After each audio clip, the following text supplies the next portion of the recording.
Ce matin de printemps, l'air était électrique. Jake Williams, imposant dans son blouson de cuir usé, les yeux plissés de mépris, se tenait là. En face de lui, Max, un puissant berger allemand, campait sur ses positions, les muscles tendus sous son harnais de service. Entre eux, une chaise de café renversée, preuve de la première agression de Jake. Ce que Jake ignorait en fixant le chien d'assistance, c'est qu'il n'avait pas affaire à un simple chien guide. Derrière ses yeux marrons attentifs se cachaient des années d'entraînement de chien policier et un instinct de protection inébranlable.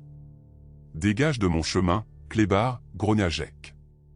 Sa botte était déjà prête à frapper. Emily Johnson, 5 ans, serrait le harnais de Max.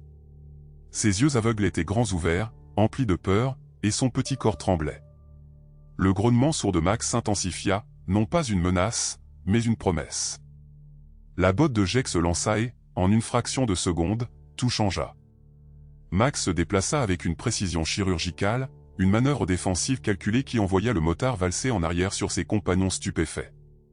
Le café se tut. La première erreur de Jake fut de s'en prendre au chien guide d'Emily. La seconde fut de ne pas savoir qui était réellement Max. L'univers d'Emily Johnson avait basculé dans l'obscurité peu après son 4e anniversaire. L'accident de voiture qui lui avait pris ses parents l'avait aussi privé de la vue, ne lui laissant que de rares ombres fugaces lors de moments de stress extrême. Depuis 1 an, ses nuits étaient hantées par des cauchemars récurrents, des crissements de pneus, du verre brisé et le visage d'un homme brièvement éclairé par des phares avant l'impact. Le docteur Thompson appelait ça des souvenirs traumatiques, mais pour Emily, c'étaient des monstres qui venaient la visiter dans le noir. Malgré son jeune âge, Emily se tenait avec une dignité tranquille, ses petits doigts explorant constamment le monde qu'elle ne pouvait plus voir, construisant une carte mentale de sa nouvelle réalité. Ses cheveux blond miel, souvent attachés en couettes inégales qu'elle insistait pour faire elle-même, encadraient un visage qui souriait rarement, sauf quand Max était près d'elle. Margaret Johnson ne s'attendait pas à élever un enfant à 68 ans, encore moins une petite fille aveugle traumatisée par une perte. L'arthrite dans ses mains rendait des tâches simples comme nouer des lacets un défi quotidien. Pourtant, elle affrontait chaque matin avec une précision militaire, une habitude de ses 30 années dans les forces spéciales que la retraite n'avait pas effacée. Peu de gens dans leur petite ville d'Oak savaient que la femme voûtée qui guidait prudemment Emily dans la rue principale avait autrefois dirigé des missions d'extraction dans des zones de guerre, ou que les boîtes de médicaments alignées sur le comptoir de sa cuisine étaient autant pour des blessures liées au combat que pour l'âge. Les économies de Margaret, destinées à une retraite modeste, étaient désormais mises à rude épreuve entre les besoins médicaux d'Emily et leur hypothèque. Pourtant, sa voix ne trahissait jamais l'inquiétude quand elle parlait à Emily, réservant ses larmes pour l'intimité de sa douche, où sa petite fille ne pouvait pas l'entendre. Max leur était venu grâce à un programme de chiens d'assistance pour les anciens combattants handicapés, initialement destiné à Margaret, avant que tout le monde ne réalise le plus grand besoin d'Emily. L'impressionnant curriculum vie du berger allemand comprenait 6 ans au sein de l'unité canine de la police d'Ogde, spécialisée dans la détection de stupéfiants et l'appréhension de suspects. Sa retraite après un raid dans un entrepôt lui avait laissé une légère boiterie à la patte arrière droite, perceptible uniquement pour ceux qui savaient où regarder. Ce qui rendait Max extraordinaire, ce n'était pas seulement son passé de chien policier, mais sa compréhension intuitive des besoins d'Emily. Il se blottissait contre elle pendant les cauchemars avant même qu'un gémissement ne s'échappe de ses lèvres, la guidait parfaitement dans les endroits bondés et se positionnait entre elle et les menaces perçues sans ordre. Le lien entre l'enfant et le berger transcendait les relations traditionnelles entre animal de service et son maître. C'était un partenariat forgé dans un traumatisme partagé et une confiance mutuelle. La lumière du soleil matinal inondait la terrasse du café d'Hélène Cooper, peignant des rectangles dorés sur le plancher de bois où les habitués se réunissaient pour leur rituel quotidien de café et de conversation.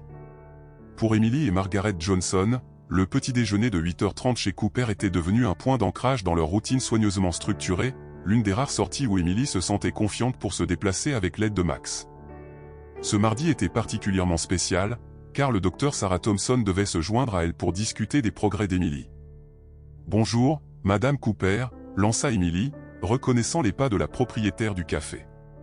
Son oui, déjà très développé, s'était encore amélioré depuis qu'elle avait perdu la vue, 1 an auparavant. « Voilà ma cliente préférée », répondit Hélène en touchant doucement l'épaule d'Emily. La table habituelle est prête et j'ai des muffins aux myrtilles frais encore chauds. Max guida Emily avec expertise entre les tables, son corps exerçant une légère pression contre sa jambe lorsqu'il devait tourner. Margaret suivait un pas derrière, saluant de la tête les visages familiers. La communauté les avait accueillis à bras ouverts, et ce coin d'Oak était devenu un sanctuaire de normalité. Le docteur Thompson attendait déjà, un bloc-notes ouvert à côté d'un café intact. « Bonjour Emily, bonjour Margaret », dit-elle, sa voix empreinte du professionnalisme chaleureux qui avait aidé Emily à progresser pendant leur séance bimensuelle. « Et comment va notre héros aujourd'hui ?» Elle se pencha pour saluer Max, qui l'accueillit avec une réserve digne, ne rompant jamais sa posture attentive aux côtés d'Emily. « Max a eu une nuit chargée », expliqua Margaret en aidant Emily à s'installer sur sa chaise. 2 cauchemars avant minuit, il était là pour les 2. Le docteur Thompson hocha la tête en prenant des notes. La fréquence diminue, cependant. Le mois dernier, on avait en moyenne 3 cauchemars par nuit. Elle adressa sa question suivante à Emily, « Est-ce que tu te souviens de quoi il s'agissait ?» Les doigts d'Emily trouvèrent l'oreille de Max, puisant du réconfort dans la fourrure douce. La voiture, toujours la voiture, et l'homme avec des yeux en colère. Leur conversation prit un rythme thérapeutique, ponctué par l'arrivée du petit déjeuner et le bruit de fond réconfortant du café. Margaret décrivait les exercices de mémoire qu'elle pratiquait à la maison quand l'atmosphère paisible fut brisée par l'approche grondante de moteurs de moto.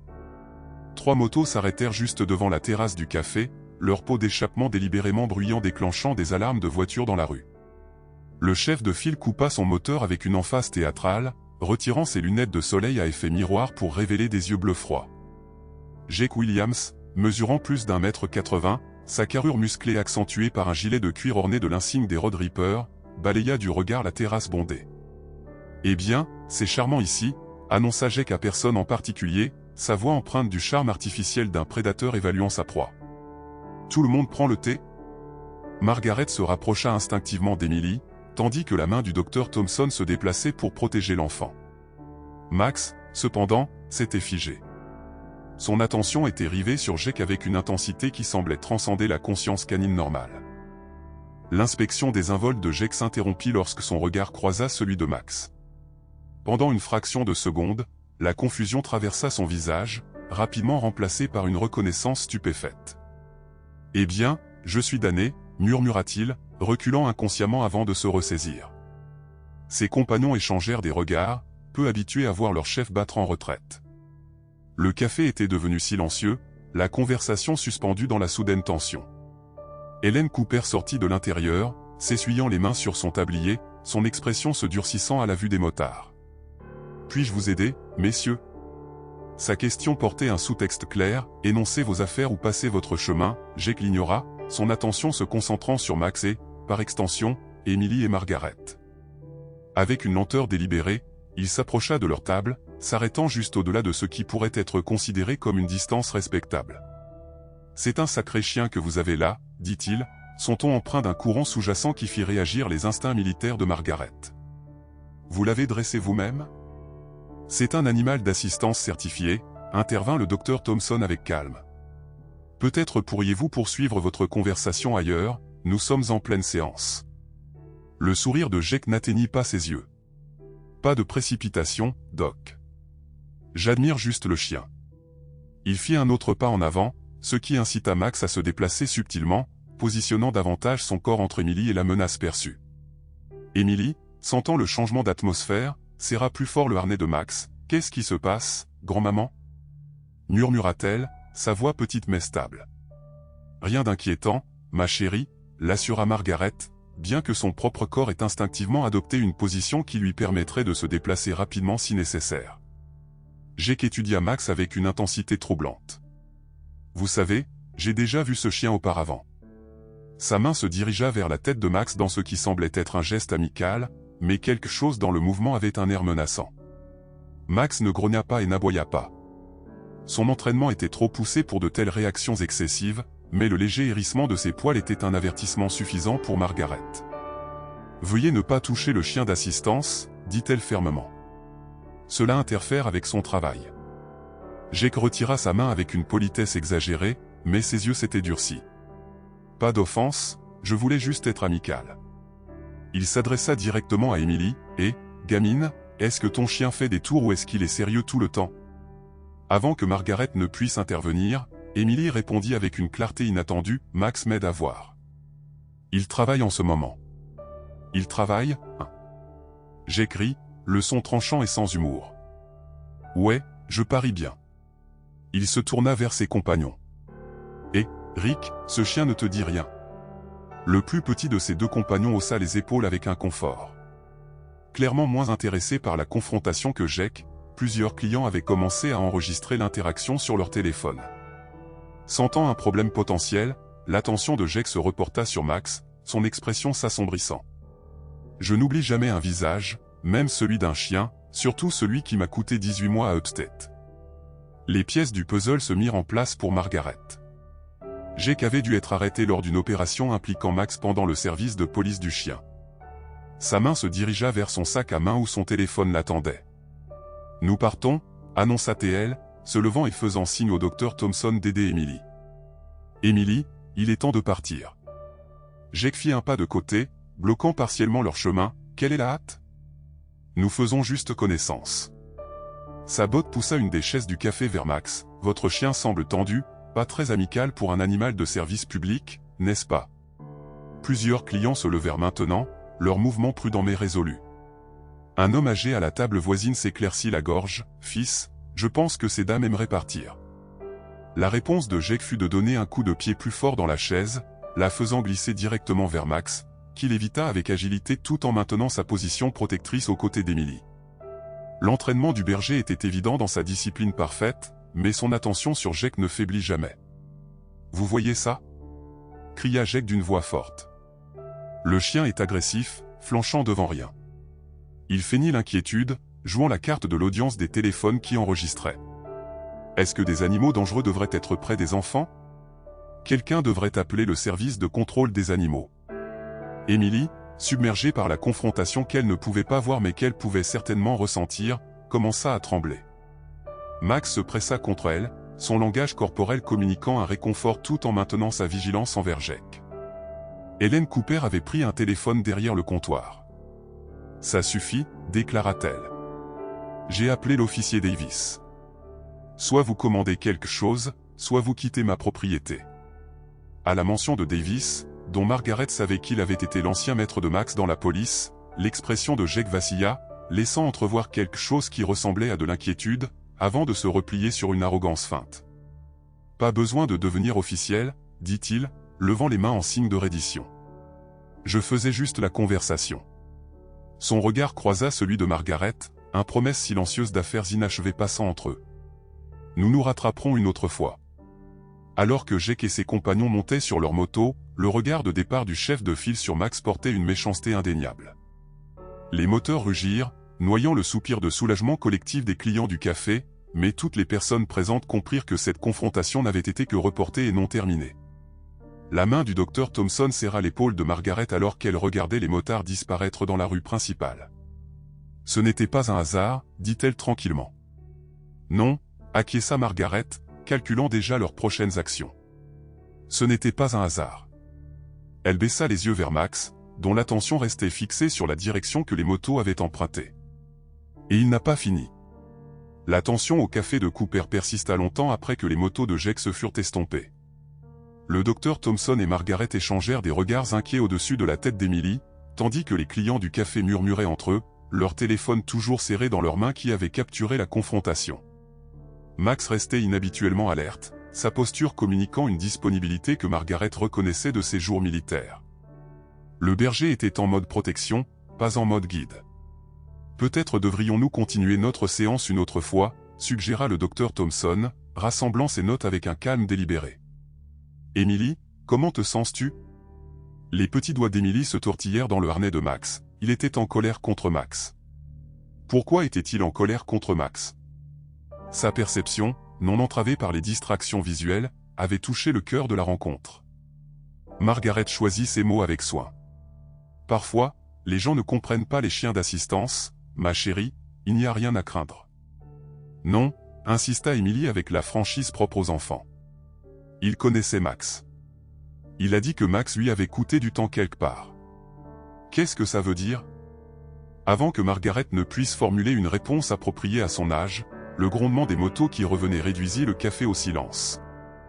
Jake et ses compagnons firent demi-tour, stationnant directement devant la terrasse au lieu de partir comme ils avaient paru le faire.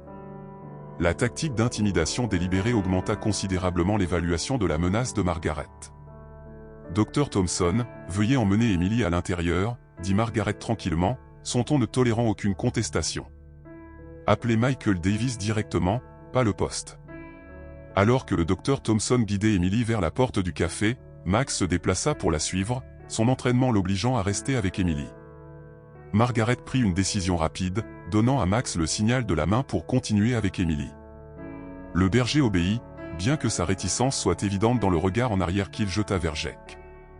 Jake descendit de sa moto avec une lenteur théâtrale, ses yeux suivant Emily et Max alors qu'ils disparaissaient à l'intérieur. S'enfuir, ce n'est pas bien, leur lança-t-il. Ça donne l'impression que ce chien a quelque chose à cacher. Margaret se positionna entre Jake et l'entrée du café. Monsieur Williams, je crois que nous avons établi que vous avez un passé avec le chien d'assistance de ma petite fille. Puisque vous reconnaissez clairement Max de son service de police, vous comprenez que ce n'est pas n'importe quel chien. L'expression de Jake se durcit à la révélation que Margaret connaissait son nom. Alors, grand-maman fait ses devoirs, impressionnant. Il se rapprocha, envahissant l'espace personnel de Margaret dans une tactique d'intimidation délibérée qui aurait pu fonctionner sur quelqu'un sans son passé. Soyons clairs. Ce chien et son maître ont ruiné ma vie une fois. J'ai fait 18 mois à cause d'une fausse alerte lors d'un contrôle routier. Margaret maintint un contact visuel ferme, sa posture détendue mais prête. Si vous avez des griefs contre le service de police, il existe des voies appropriées. Ma petite fille et son chien guide ne font pas partie de cette équation. À l'intérieur du café, Emily était assise au comptoir avec le Dr Thompson, Max positionné de manière vigilante entre le tabouret d'Emily et la porte. La tête d'Emily était légèrement inclinée, son oui aigu concentré sur la confrontation à l'extérieur. « Je n'aime pas sa voix », murmura-t-elle au Dr Thompson. « Ça ressemble au rêve de voiture. » Le Dr Thompson garda une voix calme, malgré son inquiétude. « Que veux-tu dire, Emily ? L'homme qui nous a fait ça avant que tout ne devienne noir, il avait l'air en colère comme ça. » La petite main d'Emily chercha Max, trouvant du réconfort dans sa présence solide. À l'extérieur, la confrontation s'intensifiait alors que Jake encerclait Margaret avec une intention prédatrice, ses compagnons créant un périmètre lâche qui l'isolait efficacement de toute aide potentielle. « Voici ce qui va se passer, » dit Jake, sa voix suffisamment basse pour que seule Margaret puisse l'entendre. « Ce chien va avoir un accident. Rien de trop évident, mais les animaux de service se blessent tout le temps. Tragique, vraiment. » L'entraînement militaire de Margaret répertoriait les réponses potentielles, mais sa priorité restait la désescalade avec un café rempli de civils. Menacer un animal de service est un crime fédéral.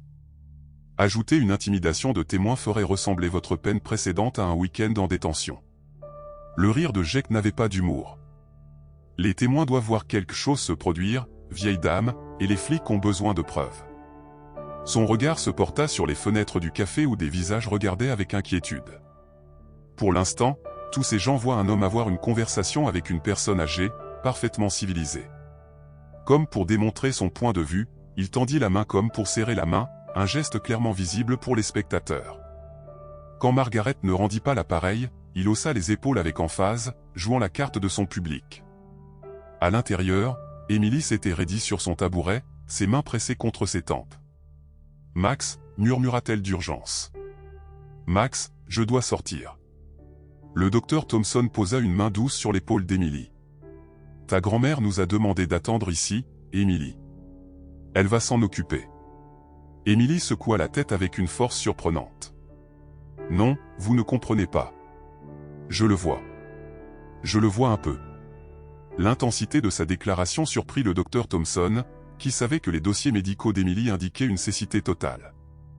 À l'extérieur, Jake était passé de menaces implicites à une intimidation plus manifeste. « Vous savez, » dit-il d'un ton conversationnel, bien que ses yeux restassent froids, les accidents arrivent aux vieilles dames aussi. Des chutes, des cambriolages, toutes sortes d'événements malheureux. L'expression de Margaret ne changea pas, mais sa position se modifia subtilement, centrant son poids en préparation d'une éventuelle confrontation physique. « Monsieur Williams, cette conversation est terminée. » La réponse de Jake fut de renverser une chaise à proximité d'un coup de pied délibéré. Le fracas attira l'attention de l'intérieur, y compris Max, dont les oreilles se dressèrent au son.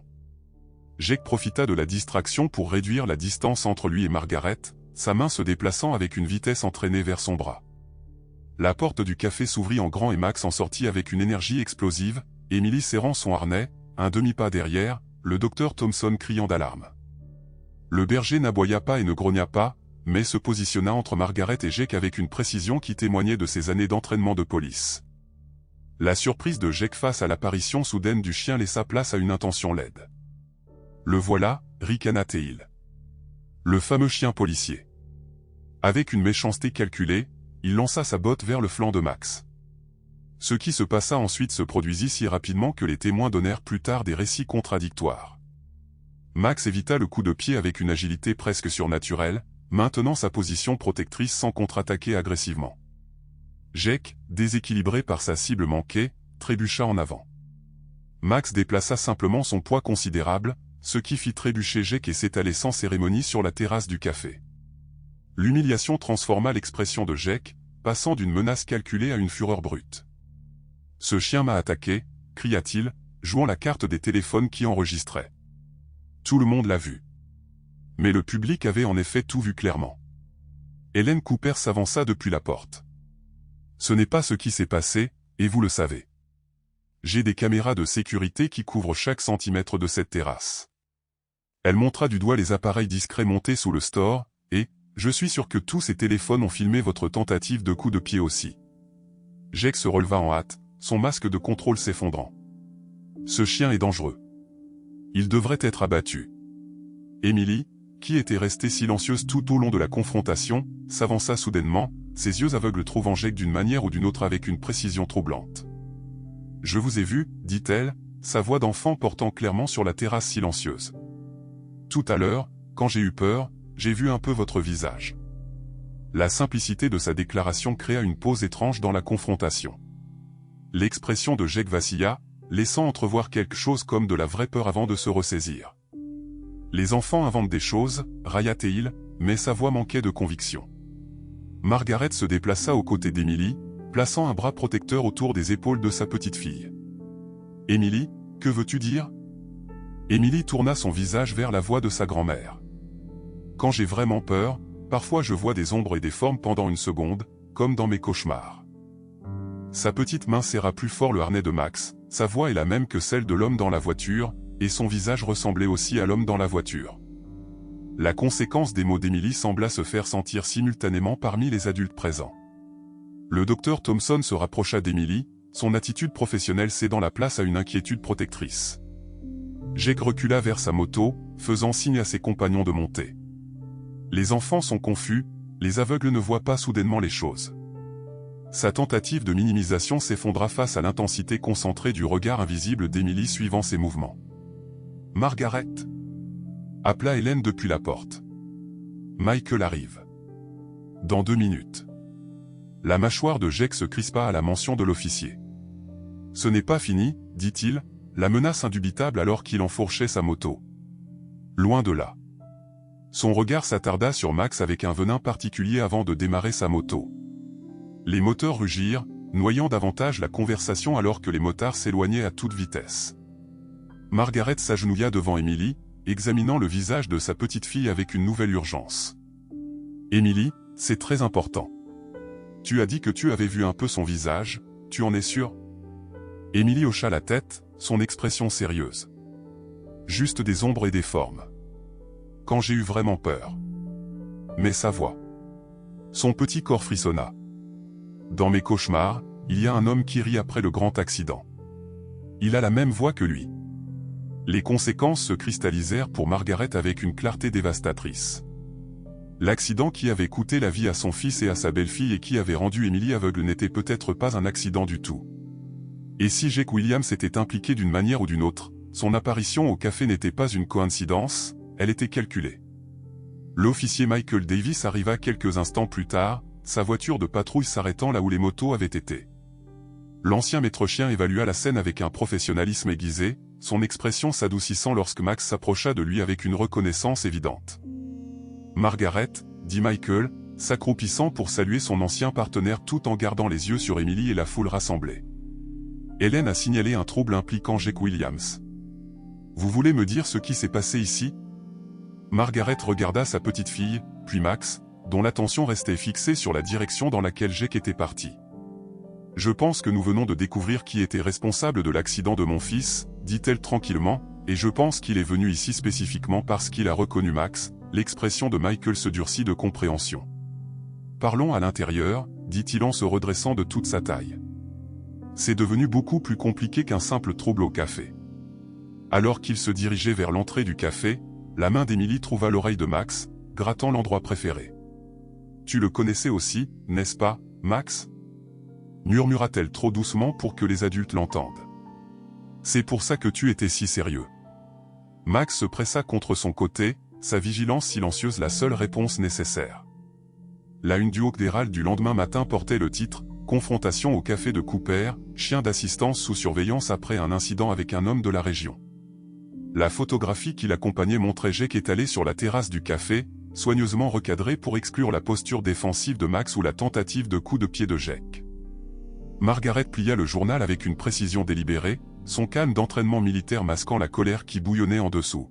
« Ils font croire que Max l'a attaqué », fit-elle remarquer à l'officier Davis, qui était assis en face d'elle à la table de la cuisine des Johnson, son uniforme remplacé par des vêtements civils pour cette visite non officielle. Le café refroidissait entre eux alors qu'Emily faisait une sieste dans la pièce d'à accent grave côté, Max enroulé de manière protectrice à ses côtés. Michael secoua la tête, le dégoût évident dans son expression. Le père de Jake a passé quelques coups de fil. L'éditeur doit des faveurs au maire pour avoir accéléré les permis de construire de leur nouveau bureau.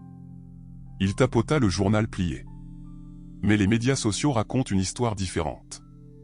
Au moins 6 vidéos circulent qui montrent ce qui s'est réellement passé. La main de Margaret trembla légèrement alors qu'elle attrapait son café, non pas à cause de l'âge, mais à cause de la fureur refoulée. J'ai fait authentifier par le docteur Thompson le témoignage d'Emily concernant la reconnaissance de la voix et du visage de Jake. Elle pense que ces perceptions visuelles momentanées pendant un stress sont possibles. Le terme médical est les visions aveugles, un traitement visuel inconscient qui peut se produire même en cas de perte complète de la vision consciente.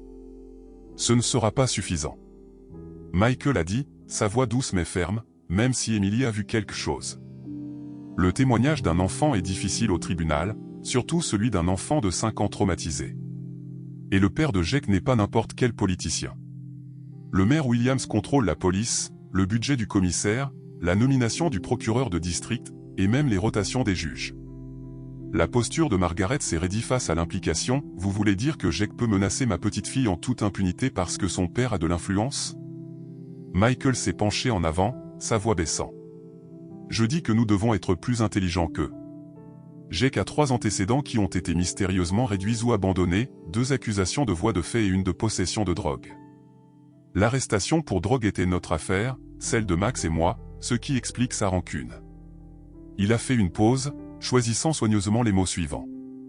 L'enquête sur l'accident qui a tué votre fils et votre belle-fille a été close, inhabituellement rapidement, déclaré accident de véhicule unique, malgré les témoignages faisant état d'un autre véhicule quittant les lieux, et vous pensez maintenant que c'était Jake. Margaret a fini de relier les points avec une froide lucidité.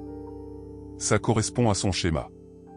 Michael a confirmé, délit de fuite, puis papa qui nettoie après, mais il nous faudrait des preuves pour rouvrir l'affaire. Leur conversation a été interrompue par une sonnerie de porte brutale, suivie de coups secs.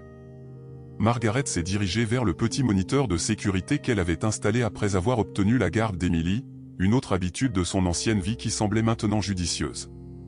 L'écran montrait 2 agents de la protection animale en uniforme debout sur le porche, un document officiel à la main.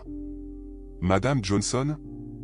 a dit une voix à travers la porte. « Protection animale, nous avons un ordre d'inspecter et potentiellement de mettre en fourrière un animal dangereux à cette adresse. » Les yeux de Margaret ont croisé ceux de Michael dans une communication silencieuse avant qu'elle n'ouvre la porte, en maintenant la chaîne de sécurité.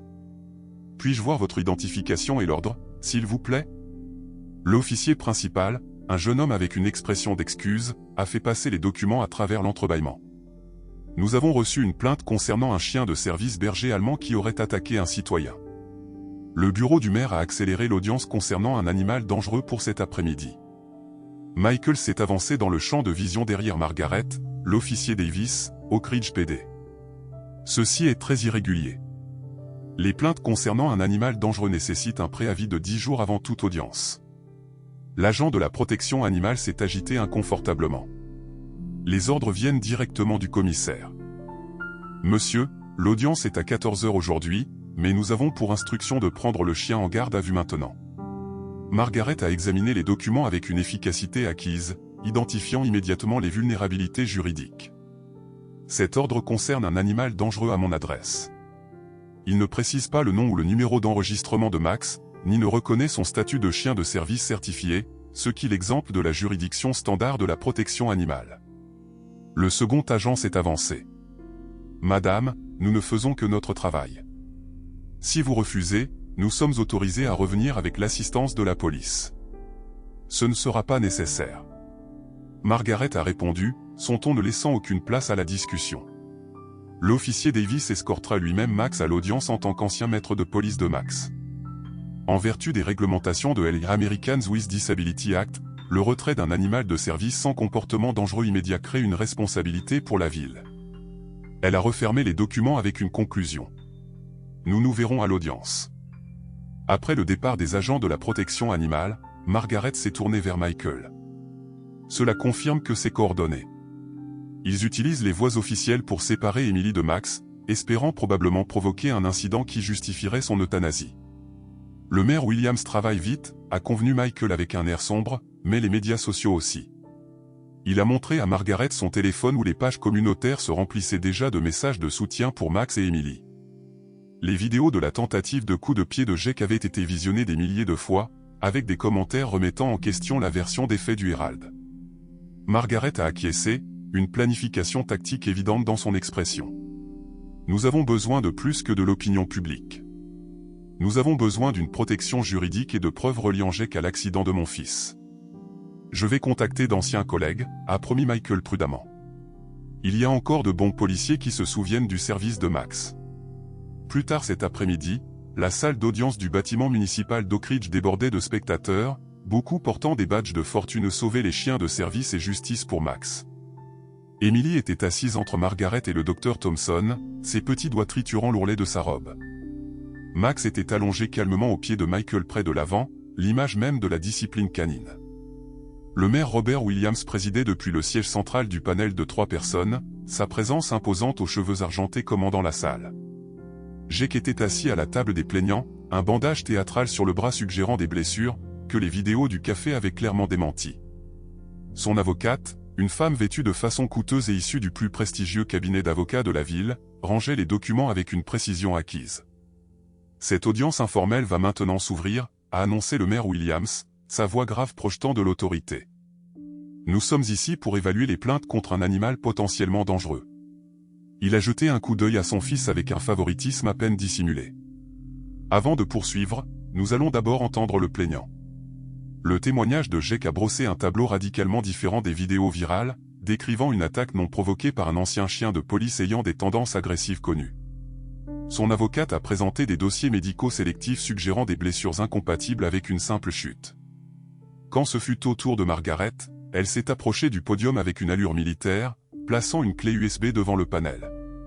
Ceci contient des images de sécurité du Cooper Café montrant toute l'interaction, mais incluant la provocation délibérée de M. Williams et sa tentative de coup de pied contre un animal de service enregistré. Le maire Williams a à peine jeté un coup d'œil à la clé. Cette audience n'est pas équipée pour les présentations vidéo. Nous accepterons la clé comme preuve à examiner ultérieurement. Depuis la section des spectateurs, Hélène Cooper s'est levée.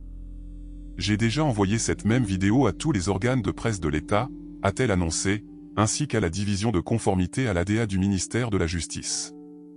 Des murmures ont parcouru la foule alors que l'expression du maire s'assombrissait. Avant qu'il ne puisse répondre, les portes de la salle d'audience se sont ouvertes pour laisser entrer une femme d'allure distinguée dans la cinquantaine, sa tenue sur mesure et sa présence imposante attirant tous les regards, Caroline Foster, procureure de district. Elle a annoncé, s'approchant du panel, « Je suis ici pour informer cet organisme que mon bureau a ouvert une enquête sur une intimidation potentielle de témoins et une série de violations liées à cette plainte. » Elle a placé un document devant le maire. Cette injonction d'urgence empêche toute action contre l'animal de service en question en attendant notre enquête. Le teint du maire Williams s'est empourpré alors qu'il examinait le document. « Madame Foster, cette audience municipale n'est pas de votre juridiction. » C'est vrai, a-t-elle reconnu avec un calme professionnel, mais l'intimidation de témoins, un crime, l'est. mon bureau a reçu des preuves crédibles que cette plainte est une mesure de rétorsion contre un animal de service dont le maître pourrait être un témoin dans une enquête ouverte sur un homicide involontaire par véhicule. » La salle a éclaté en chuchotements alors que l'expression confiante de Jake faiblissait. Pour la première fois, son avocate s'est penchée pour lui poser des questions urgentes, visibles dans son langage corporel, bien que ses mots soient restés privés. Margaret a observé cet échange avec une évaluation calculée, notant les subtiles dynamiques de pouvoir. Emily, sentant la tension, a serré la main de sa grand-mère fermement. « Max a des ennuis ?» a-t-elle chuchoté.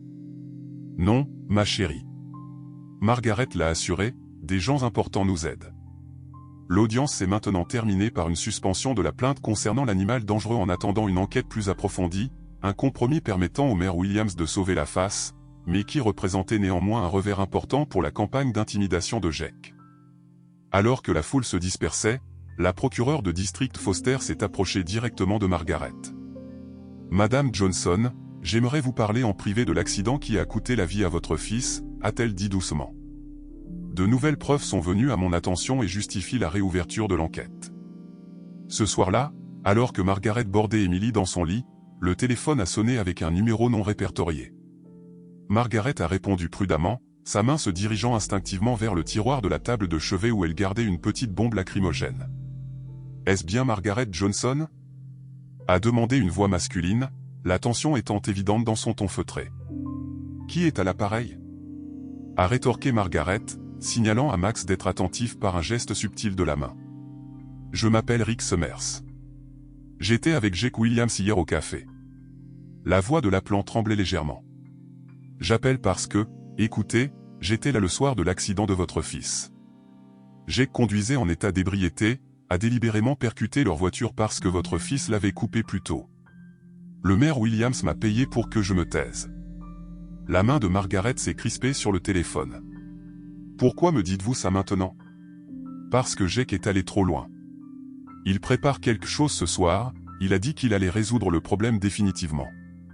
J'ai fait beaucoup de choses dont je ne suis pas fier, mais je ne franchirai pas la ligne qui consiste à blesser un enfant aveugle et son chien. Après avoir raccroché, Margaret a immédiatement contacté Michael Davis et la procureure de district Foster, mettant en branle les protocoles de protection dont ils avaient discuté précédemment.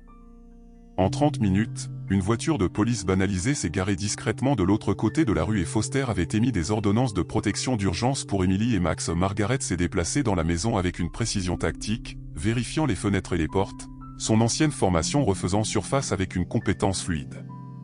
Max a suivi ses mouvements avec une attention vigilante, son comportement confirmant ses soupçons qu'il sentait le niveau de menace élevé. « Nous sommes surveillés, n'est-ce pas, Max ?» a-t-elle murmuré, remarquant comment l'attention du berger revenait sans cesse vers l'est, vers les fenêtres donnant sur le côté sombre du jardin. Malgré les mesures de protection, l'instinct de Margaret lui disait que Jake ne se laisserait pas dissuader par une simple voiture de patrouille. Son humiliation à l'audience, combinée à la réouverture de l'enquête, avait transformé cela, de simple intimidation, en une tentative désespérée de se protéger. L'adversaire le plus dangereux était celui qui n'avait plus rien à perdre. Emily s'était finalement endormie, Max se positionnant de manière protectrice près de son lit, lorsque la tablette de sécurité de Margaret a montré un mouvement à la limite arrière de la propriété, une ombre se séparant de l'obscurité de la haie du voisin, suivie d'une autre. Margaret a envoyé un texto à Michael avec leur position avant de se rendre dans la chambre d'Emily, pour récupérer sa petite fille. Avec une douceur apprise, « Ma chérie, nous devons faire un jeu spécial », a-t-elle chuchoté, transportant l'enfant somnole dans la salle de bain renforcée qu'elle avait transformée en pièce de sécurité des mois plus tôt, une autre précaution qui avait semblé excessive jusqu'à présent. « Toi et Max allez rester très calmes ici pendant que mamie s'occupe de certains visiteurs. » Emily s'est frotté les yeux, confuse mais confiante. « Max vient aussi ?» Margaret a hésité, des considérations tactiques se heurtant à des considérations émotionnelles. L'entraînement de Max le rendait inestimable pour la protection et le réconfort, mais le séparer d'Emily lui semblait faux à un niveau fondamental. « Max reste avec toi », a-t-elle finalement décidé, guidant le berger dans la salle de bain avec Emily. « Ferme la porte à clé derrière moi, comme nous l'avons pratiqué. N'ouvre pas à moins d'entendre notre signal spécial. » Alors que Margaret fermait la porte de la salle de bain, entendant le clic rassurant du verrouillage, le premier fracas est venu de la cuisine, le bruit du verre brisé, suivi de voix masculines feutrées à l'extérieur. « Les sirènes sont restées silencieuses de manière inquiétante, ce qui suggère une défaillance de la communication ou, pire, un retard délibéré. Margaret s'est déplacée silencieusement dans le couloir obscurci, une bombe lacrymogène à la main, son corps se souvenant des mouvements de décennies d'entraînement. L'âge avait peut-être ralenti ses réflexes, mais l'expérience lui avait appris que la patience dans le positionnement l'emportait sur la vitesse pour les intrus, trop confiants et peu familiers avec la configuration, qui commettaient des erreurs d'amateurs qui annonçaient leur emplacement à chaque pas. Dans la salle de bain renforcée, Emily était assise dans la baignoire comme il l'avait pratiqué. Max s'est appuyé contre son côté. Les oreilles du berger suivaient les sons à travers la porte, son corps tendu mais contrôlé. Emily a caressé sa fourrure de façon rythmique, trouvant du réconfort dans sa présence solide. « Tout va bien se passer, Max », a-t-elle chuchoté, répétant les assurances de sa grand-mère. « Mamie sait quoi faire. » À l'extérieur de la salle de bain, Margaret s'est préparée à affronter les intrus, sachant que les prochaines minutes allaient déterminer non seulement leur sécurité immédiate, mais aussi si Jake Williams allait enfin répondre de la dévastation qu'il avait causée à sa famille. Quoi qu'il arrive, elle en avait fini de courir, d'en finir de se cacher, d'en finir de permettre à des hommes puissants de blesser ceux qu'elle aimait en toute impunité. « Venez me trouver », a-t-elle chuchoté dans l'obscurité, un prédateur à l'affût. Le tonnerre a grondé au-dessus d'Oak Ridge alors que les premières grosses gouttes de pluie ont commencé à fouetter le toit de la maison des Johnson. La tempête approchait avec un timing parfait et spectaculaire, des trompes d'eau réduisant la visibilité et masquant les sons qui auraient pu alerter les voisins de la présence des intrus se déplaçant maintenant dans la cuisine de Margaret. Les prévisions météorologiques avaient annoncé le premier gros orage de l'année, mais il était arrivé avec plusieurs heures d'avance, isolant la modeste maison de plein pied dans un rideau d'eau et d'obscurité. Margaret s'est plaquée contre le mur du couloir menant à la cuisine, sa respiration contrôlée et délibérée, malgré l'adrénaline qui lui parcourait le corps. Des décennies d'entraînement aux opérations spéciales lui avaient appris à utiliser la peur plutôt qu'à se laisser contrôler par elle. De sa position, elle pouvait distinguer deux silhouettes distinctes se déplaçant dans sa maison, le corps imposant de Jake Williams, indubitable même dans l'ombre, accompagné d'une silhouette plus petite et plus hésitante qu'elle supposait être Rick, l'informateur qui l'avait averti plus tôt. « Vérifie les chambres, Jake », a ordonné d'un murmure rauque qui portait malgré la pluie qui martelait les fenêtres. « La gamine dort probablement, attrape-la en premier, la vieille dame coopérera si on a la gamine. » La cruauté désinvolte dans sa voix a confirmé l'évaluation de Margaret. Jake n'était pas venu pour menacer ou intimider, il était venu pour éliminer les témoins qui pouvaient le relier à l'accident qui avait tué son fils et sa belle-fille. La réouverture de l'enquête l'avait poussé à des mesures désespérées. Margaret avait positionné son téléphone pour composer le numéro des services d'urgence d'une simple pression, mais l'écran affichait maintenant le message le plus redouté, pas de service. La tempête avait coupé la couverture cellulaire et la ligne fixe de la cuisine était maintenant inaccessible. La voiture de patrouille qui avait été stationnée à l'extérieur était introuvable, soit rappelée pour des urgences liées à la tempête, soit, pire, délibérément détournée par l'influence du maire Williams. La maison a plongé dans l'obscurité totale lorsqu'un éclair particulièrement violent a mis hors service le transformateur du quartier, le tonnerre qui a suivi faisant trembler les fenêtres de toute la maison. Margaret a utilisé la confusion sensorielle momentanée pour se déplacer plus profondément dans l'ombre, calculant ses options limitées avec une froide précision. À l'intérieur de la salle de bain, la pièce de sécurité, Emily a tressailli au bruit du tonnerre, son petit corps se pressant plus près de Max. Le berger est resté anormalement immobile, son attention concentrée, avec une précision laser, sur la porte. Des années d'entraînement de la police l'avaient conditionné à reconnaître les sons des intrus et sa posture communiquait son évaluation de la menace. À toute personne familière avec le langage corporel canin, Max. Emily a chuchoté sa voix, à peine audible même dans l'espace confiné, « J'ai peur, je veux mamie ». Max a légèrement bougé, appuyant son poids plus fermement contre l'enfant en signe de réconfort silencieux, mais son attention n'a jamais quitté la porte. Quelque chose dans sa posture a changé, une tension subtile qu'Emily a immédiatement sentie grâce à sa conscience accrue des mouvements du chien. « Quelqu'un arrive », a-t-elle soufflé, une affirmation plutôt qu'une question. Dans le couloir à l'extérieur, Rick s'est déplacé avec un malaise évident, vérifiant les chambres vides avec une nervosité croissante. « Ils ne sont pas là », Jake a appelé doucement, « peut-être qu'ils sont partis quand ils nous ont vus. » Jake est sorti de la cuisine, la frustration évidente dans ses mouvements. « Ils sont là », a-t-il insisté, « le système de sécurité est toujours armé et il y a du café frais sur le comptoir, continue de chercher. » Alors qu'il s'enfonçait dans la maison, s'approchant de la salle de bain où Emily et Max attendaient, Margaret a pris sa décision. Elle ne pouvait pas leur permettre de découvrir la pièce de sécurité, ce qui signifiait détourner leur attention de cette partie de la maison.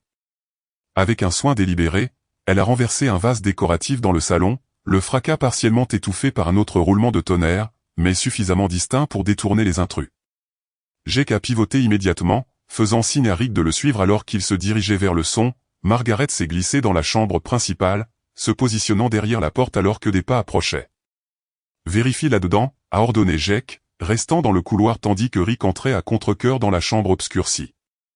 L'attaque de Margaret a été rapide et précise, une frappe mesurée au plexus solaire de Rick qui l'a fait se plier en deux, suivie d'une prise d'étranglement qui l'a rendu inconscient en quelques secondes.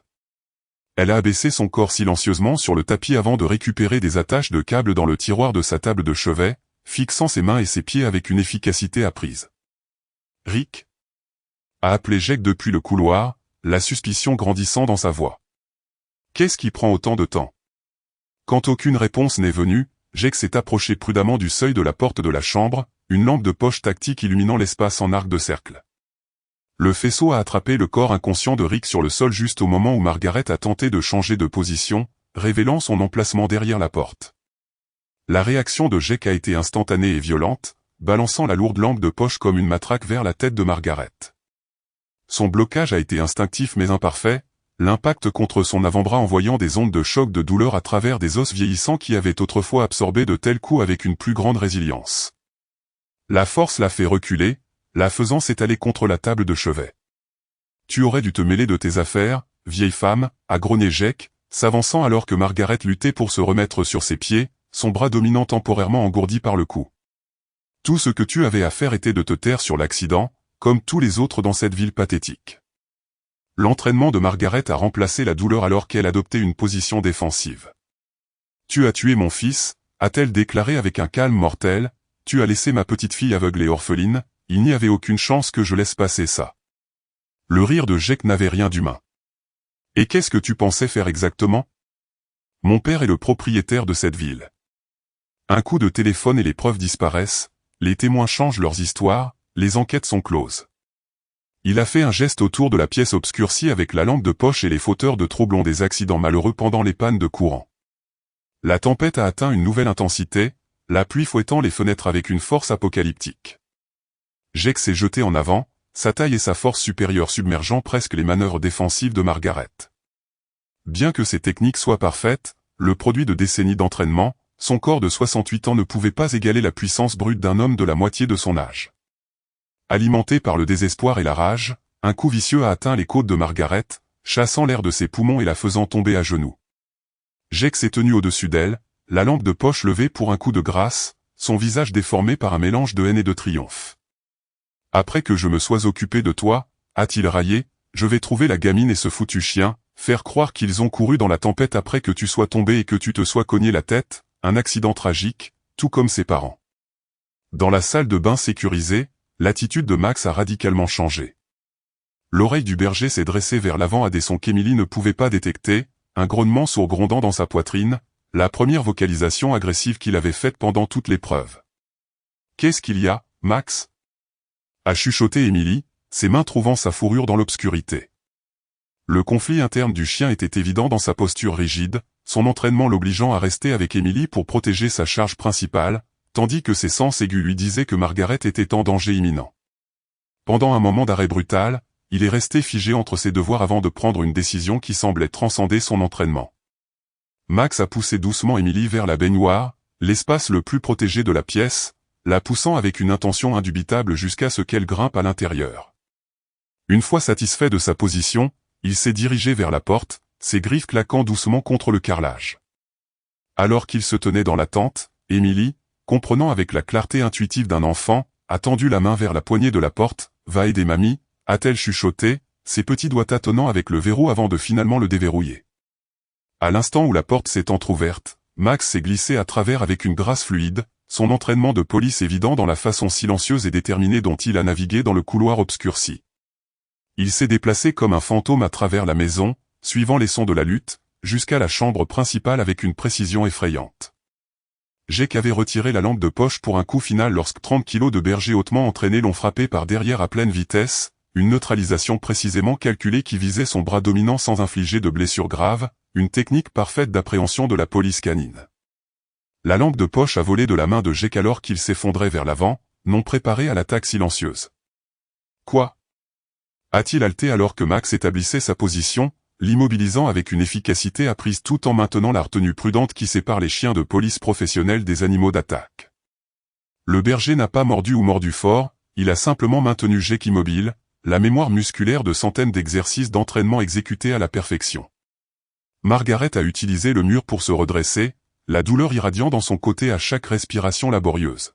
« Bon chien, Max », a-t-elle réussi à dire, sa voix tendue mais contrôlée. Jake a lutté contre la prise du berger, sa confiance initiale s'évaporant face au calme et à la retenue professionnelle de Max. « Retire ton chien », a-t-il exigé, la panique montant dans sa voix.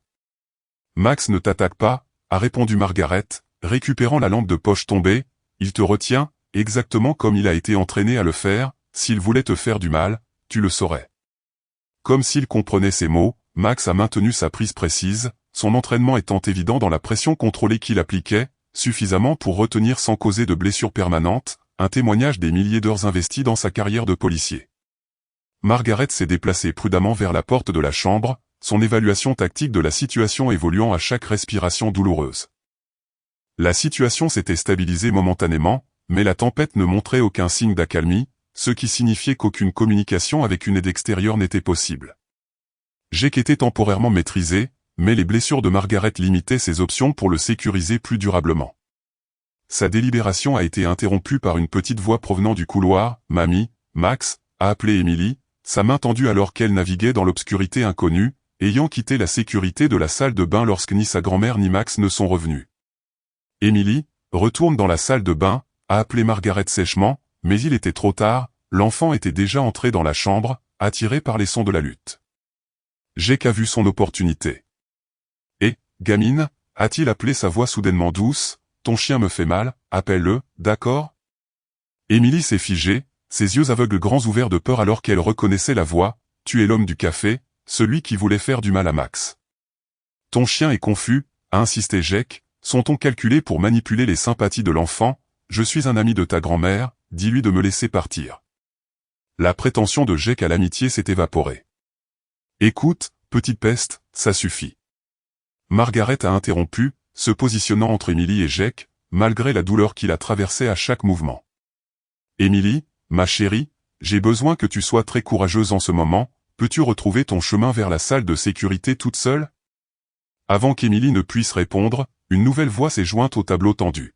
« Personne n'a besoin d'aller nulle part. » Rick se tenait dans l'embrasure de la porte de la chambre, ayant repris conscience et s'étant libéré des liens que Margaret, dans sa hâte et l'obscurité, n'avait pas correctement assurés. Dans sa main brillait la forme indubitable d'une arme de poing, son canon oscillant entre Margaret et Max. « Laissez-le partir », ordonna Rick, en désignant Jake avec l'arme. « Rappelez le chien ou je commence à tirer. » La complexité de la situation augmenta de façon exponentielle. Max ne pouvait maintenir sa prise sur Jake tout en se protégeant contre une menace armée, et Margaret ne pouvait pas affronter Rick sans laisser Emily exposée. L'équilibre délicat du pouvoir avait basculé de façon décisive, et pas en leur faveur. L'expression triomphante de Jake revint alors qu'il sentait le renversement. « Tire d'abord sur le chien », instruisit Rick. « Ensuite, on termine ça comme prévu. » Margaret prit sa décision en un clin d'œil, se plaçant directement dans la ligne de tir de Rick, protégeant à la fois Emily et Max avec son corps. « Réfléchis à ce que tu fais », dit-elle calmement, s'adressant à Rick plutôt qu'à Jake. « Tu as appelé pour m'avertir plus tôt parce que tu ne voulais pas qu'un enfant soit blessé.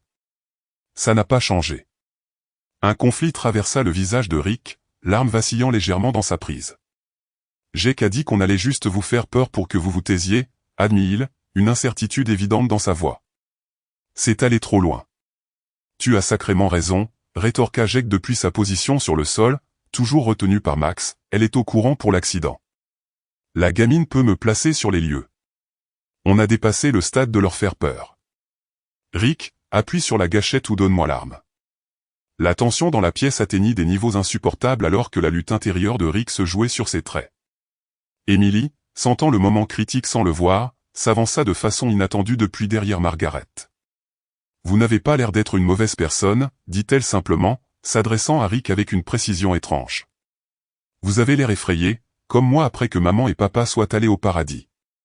La compassion candide dans la voix de l'enfant frappa Rick avec un impact visible, sa main tenant l'arme baissant légèrement alors que la honte submergeait ses traits. Je n'ai jamais voulu que personne soit blessé, dit-il, sa voix se brisant, ni dans l'accident, ni maintenant. Jake dit, ton fils là. Il s'arrêta net. Il voulait juste lui faire peur. Je ne savais pas qu'il allait le pousser hors de la route. L'expression de Jake se tordit de fureur, tais-toi, espèce d'idiot. Ils ne peuvent rien prouver sans ton témoignage. La confession flotta dans l'air entre eux alors que Rick baissait lentement l'arme. J'en ai fini de te couvrir, Jake. Cette nuit-là, tu étais ivre, en colère parce que tu avais été mis sur le banc pendant le match. Tu as délibérément percuté leur voiture. Quand il vit qui conduisait, il regarda Margaret avec un remords sincère. Je suis désolé, j'aurais dû me manifester plus tôt. Espèce de traître, Jake recommença à lutter contre la prise de Max avec une telle violence que le berger fut forcé de réajuster sa prise, maintenant le contrôle tout en évitant de blesser l'un ou l'autre. Un nouveau son pénétra la cacophonie de la tempête, des sirènes approchant, faibles mais devenant de plus en plus fortes. Le soulagement envahit les traits de Margaret alors qu'elle reconnaissait ce que cela signifiait. Quelqu'un avait réussi à passer, soit Michael Davis, soit le procureur Foster, suivant les plans d'urgence qu'ils avaient établis. Rick l'entendit aussi, l'indécision se disputant sur son visage. Avant que la résolution ne s'installe, il plaça soigneusement l'arme sur le sol, la faisant glisser vers Margaret avec son pied. « Je veux faire une déclaration officielle, dit-il doucement, sur l'accident, sur ce soir, sur tout ce que le maire Williams a couvert au fil des ans. » Alors que des lumières rouges et bleues commençaient à clignoter à travers les fenêtres striées de pluie, illuminant la pièce en pulsations rythmiques, Emily se déplaça vers le côté de Max, sa petite main trouvant sa fourrure avec une précision touchante. « Tout va bien maintenant, murmura-t-elle au berger, qui maintenait sa prise professionnelle malgré l'épuisement évident dans sa respiration laborieuse. « Tu peux lâcher bientôt, Jake. » Voyant ses dernières chances de s'échapper s'évaporer avec l'arrivée des forces de l'ordre, Jake fixa Emily avec un regard de haine pure. « Ce n'est pas fini, siffla-t-il. Mon père me protégera toujours. Personne ne croira une gamine aveuglée une vieille femme finie. Contre le fils du maire. » Emily se tourna vers la voix de Jake, ses yeux aveugles le trouvant d'une manière ou d'une autre avec une précision troublante. « Je t'ai vu, dit-elle avec une conviction tranquille. La nuit où tu as blessé mes parents. Quand les voitures se sont heurtées, il y a eu une lumière vive et j'ai vu ton visage rire. » Avant que tout ne devienne sombre, elle se pencha pour caresser doucement la tête de Max. « Je ne me souvenais pas jusqu'à ce que j'entende ta voix au café, mais je me souviens de tout maintenant. » Les sirènes approchantes atteignirent un crescendo à l'extérieur de la maison alors que des faisceaux de lampes de poche traversaient la fenêtre, des agents encerclant la propriété avec une précision tactique. L'expression de Jake s'effondra alors que la réalité de sa situation pénétrait finalement son arrogance.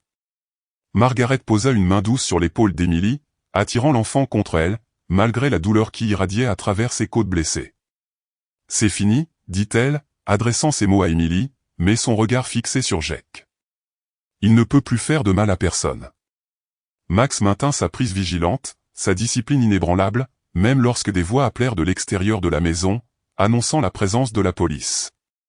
La dévotion du berger ne lui permettrait pas de relâcher son sujet jusqu'à ce qu'il soit correctement relevé par le personnel autorisé. Une dernière démonstration de la formation et de la loyauté qui leur avait sauvé la vie cette nuit. Alors que la voix de l'officier Michael Davis criait leur nom depuis la porte d'entrée, Emily s'agenouilla à côté de Max, son visage près de son oreille. « Tu es le chien le plus courageux du monde, » murmura-t-elle.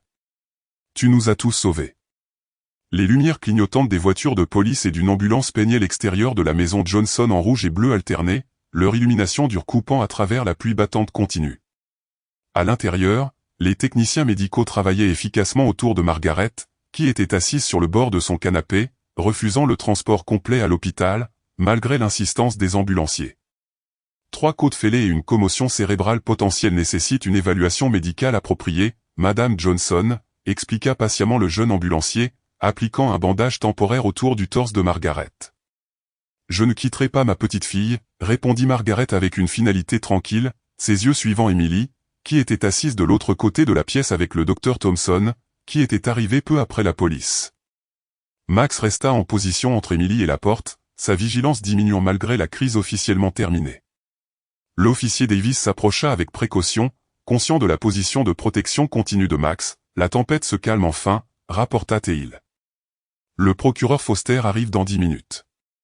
Ils ont déjà emmené Jake et Rick dans des installations séparées pour le traitement. Il baissa la voix. Jake exige son avocat et son père. Aucun des deux n'a répondu pour l'instant. Margaret acquiesça, grimaçant au mouvement. Qu'en est-il d'Emily? A-t-elle dit quelque chose? Le docteur Thompson est avec elle depuis que nous avons sécurisé la scène, répondit Michael. Elle est remarquablement calme compte tenu des circonstances, mais le docteur s'inquiète d'une réponse traumatique retardée. Avant que Margaret ne puisse répondre, un cri aigu d'Emily coupa les conversations murmurées de la pièce. Grand-maman. Max. La voix de la petite fille portait une détresse indubitable alors qu'elle se pliait soudainement en deux, les bras enroulés autour d'elle-même. Margaret, ignorant immédiatement la douleur lancinante dans son côté, se dirigea vers sa petite fille. Max était déjà là, pressant son corps contre les jambes d'Emily, tandis que le docteur Thompson essayait d'évaluer ce qui se passait. Elle allait bien, elle me racontait comment Max la protégeait quand elle a soudainement attrapé sa tête, expliqua le docteur Thompson, une inquiétude professionnelle évidente dans sa voix. Emily, peux-tu nous dire ce qui ne va pas?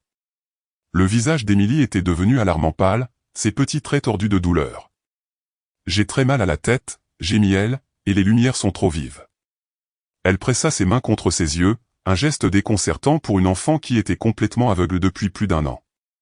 L'ambulancier qui s'était occupé de Margaret se précipita, sa formation médicale primant sur le désaccord antérieur. Depuis combien de temps a-t-elle mal à la tête? Demanda-t-il doucement, prenant le poignet d'Emily pour vérifier son pouls. Ça vient de commencer, répondit le docteur Thompson, mais elle a ressenti des stimuli visuels inhabituels plus tôt dans la journée, une vue momentanée lors de situations de stress élevées.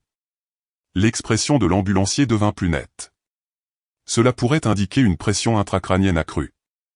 Nous devons l'emmener immédiatement à l'hôpital. Margaret s'agenouilla à côté d'Emily, malgré ses blessures, prenant la petite main de sa petite fille. Chérie, ces gens gentils doivent t'emmener chez le docteur pour ton mal de tête. Je serai tout de suite avec toi. La main libre d'Emily agrippa la fourrure de Max. Max vient aussi, insista T.L., la douleur évidente dans chaque mot. L'ambulancier hésita. Techniquement, les animaux de service sont autorisés, mais... Max va avec elle, déclara Margaret, son ton ne souffrant aucune discussion. Il est la seule chose qui maintient ses cauchemars à distance et, en ce moment, sa présence est médicalement nécessaire pour sa stabilité émotionnelle. En quelques minutes, Emily fut attachée dans l'ambulance, Max étant autorisé à s'allonger à côté du brancard, sa formation évidente dans la façon dont il se positionnait soigneusement pour éviter d'interférer avec l'équipement médical.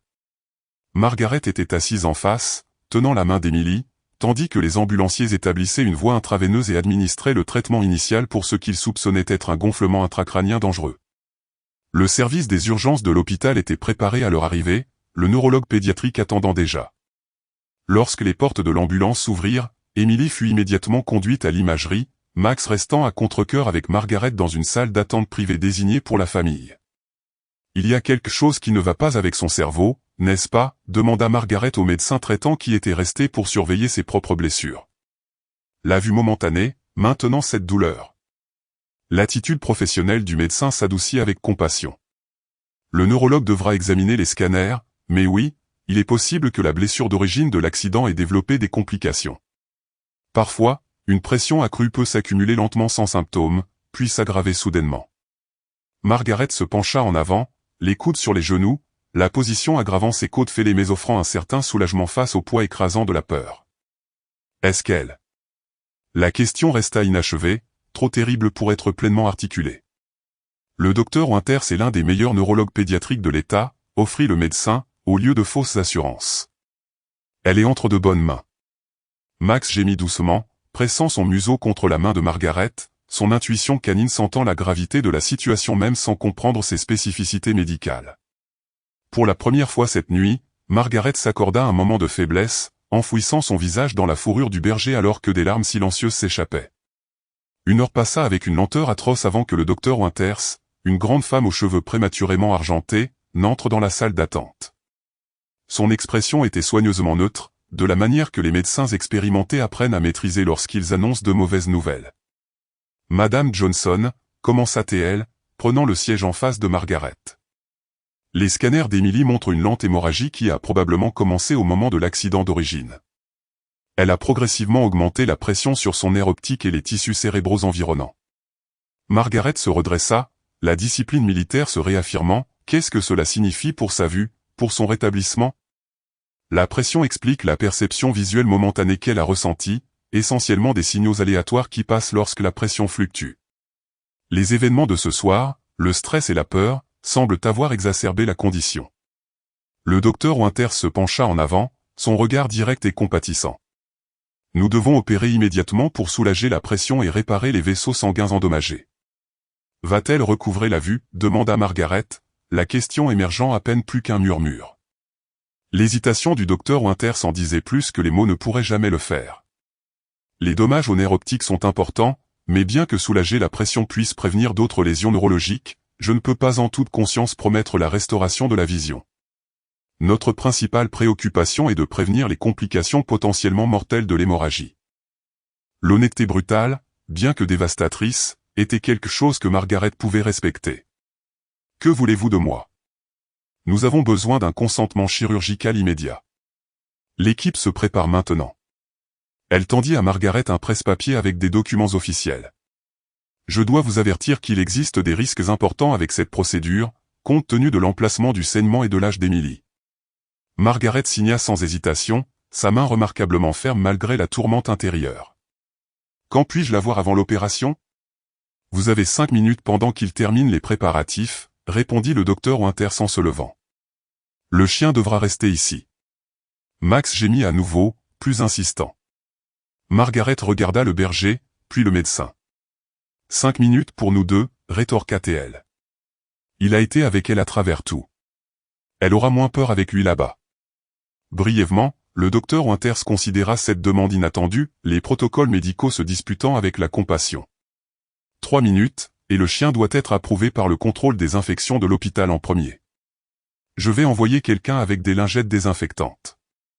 Dans la zone préchirurgicale, Emily était allongée petite et vulnérable sur le brancard, des lignes intraveineuses et du matériel de surveillance soulignant sa fragilité. Ses yeux étaient couverts d'un pansement léger pour réduire la stimulation, mais sa main se tendit instantanément lorsqu'elle entendit la voix de Margaret. « Grand-maman, est-ce que Max est là aussi ?» demanda-t-elle, sa voix faible mais suppliante. « Nous sommes tous les deux ici, ma chérie », lui assura Margaret avec précaution, guidant la tête de Max sous la main tendue d'Emily. Le berger resta parfaitement immobile, semblant comprendre la délicatesse requise dans cet environnement médical. « J'ai vraiment mal à la tête », murmura Emily. Le docteur a dit qu'ils doivent réparer quelque chose à l'intérieur. Margaret déglutit difficilement pour lutter contre l'émotion qui menaçait de submerger son sang-froid. C'est vrai, ces médecins sont très intelligents et ils vont t'aider à te sentir mieux. Les doigts d'Emily se resserrèrent autour de la fourrure de Max. J'ai peur, admit-elle. Et si je ne me réveille pas, comme maman et papa? La question innocente frappa Margaret avec une force physique, plus douloureuse que n'importe quel coup que Jake avait porté. Tu vas te réveiller, promit-elle, la conviction remplissant sa voix malgré l'incertitude qui la saisissait au cœur. Et Max et moi serons là à t'attendre. Alors que l'équipe chirurgicale arrivait pour emmener Emily, Max lécha doucement sa main une fois avant de se laisser emmener, son départ marqué par un dernier regard à la petite silhouette emmenée vers un avenir incertain. La salle d'attente chirurgicale resta étrangement silencieuse. Alors que minuit arrivait et repartait, Margaret resta assise parfaitement droite malgré ses blessures, une posture ancrée par des décennies de discipline militaire qui servait maintenant d'armure contre l'effondrement sous le poids de l'incertitude. Max était allongé à ses pieds, sa vigilance inchangée, malgré l'épuisement évident dans ses profonds soupirs occasionnels. Ni l'un ni l'autre n'avait bougé depuis près de 3 heures. L'officier Michael Davis revint de la cafétéria portant 2 tasses de café et un sac en papier, les meilleurs sandwichs à la dinde qu'ils avaient à cette heure. « Vous devez manger quelque chose, ordre du médecin, dit-il, plaçant les articles à côté de Margaret. Margaret accepta le café mais laissa la nourriture intacte. « Des nouvelles du procureur ?» Michael acquiesça. Foster interroge Rick Summers depuis 2 heures. Il coopère pleinement, a signé une déclaration officielle confirmant que Jake a délibérément causé l'accident qui a tué votre fils et votre belle-fille. Il hésita avant d'ajouter, le maire Williams a finalement fait surface. Il affirme n'avoir aucune connaissance des actions de son fils, passées ou présentes. Pratique, remarqua Margaret, sa voix ne trahissant aucune émotion, bien que ses jointures blanchissent autour de la tasse de café. Et Jake? Où en est-il? Ouais, il exige l'immunité en échange d'informations sur la corruption de son père. Foster ne mord pas à l'hameçon. Michael se pencha en avant, baissant la voix malgré la salle d'attente vide. Il y a plus. Rick a révélé qu'immédiatement après l'accident l'année dernière, le maire Williams a fait pression sur le neurologue qui a initialement traité Emily pour minimiser son pronostic, pour déclarer sa cécité permanente plutôt que potentiellement traitable. Le sang-froid de Margaret se fissura légèrement, un bref tremblement traversant sa main. Il a interféré avec ses soins médicaux. Pourquoi? Pourquoi, en effet? Pour renforcer l'argument en faveur d'un règlement rapide. L'assurance du maire a couvert l'accident, puisque Jake conduisait sa voiture. Une condition potentiellement traitable aurait signifié une responsabilité continue et plus de questions sur l'accident lui-même. Le dégoût de Michael était évident dans son expression. Foster obtient déjà des mandats pour les dossiers médicaux originaux. Cette révélation tomba avec une force dévastatrice. Pendant 1 an, Emily aurait pu recevoir des traitements qui auraient pu préserver ou restaurer sa vision, des traitements délibérément refusés pour protéger la famille Williams des conséquences financières et juridiques. Max leva soudainement la tête, les oreilles pivotant vers le couloir avant que Margaret n'entende des pas approcher. Le docteur Winters apparut dans l'embrasure de la porte, la charlotte chirurgicale toujours en place, son expression prudente mais ne portant plus la grave inquiétude d'avant. L'opération a réussi, annonça TL sans préambule, comprenant la préférence de Margaret pour la franchise. Nous avons soulagé la pression et réparé les vaisseaux endommagés. Emily est stable et est transférée en soins intensifs pédiatriques pour la surveillance. Margaret se leva avec précaution, consciente de ses blessures. C'est là que les choses deviennent intéressantes. Le docteur Winters retira sa charlotte, révélant des cheveux argentés ébouriffés. Une fois que nous avons soulagé la pression, nous avons observé des améliorations immédiates de la réponse du nerf optique. Je ne veux pas créer de faux espoirs, mais les indicateurs suggèrent qu'elle pourrait retrouver une certaine fonction visuelle, éventuellement une fonction significative. La nouvelle frappa Margaret avec une force physique, la privant momentanément de la capacité de parler. Max se pressa contre ses jambes, offrant un soutien silencieux alors que les implications la submergeaient. Je viens de recevoir un appel plutôt irrégulier du bureau du procureur, continua le docteur Winters, son attitude professionnelle cédant la place à une indignation à peine contenue. Il demande tous les scanners et dossiers originaux d'Emily immédiatement après l'accident. Apparemment, il existe des preuves de potentiels manquements médicaux dans son traitement initial. Ils l'ont délibérément mal diagnostiqué, déclara Margaret plutôt que demanda, la fureur et le chagrin se disputant dans sa voix. Le docteur Winters s'acquiesça sombrement. D'après ce que j'ai vu pendant l'opération, l'état d'Emily était probablement traitable depuis le début. L'hémorragie se développait lentement, ce qui signifie qu'une intervention immédiatement après l'accident aurait pu prévenir à la fois l'accumulation de pression et éventuellement préserver sa vision.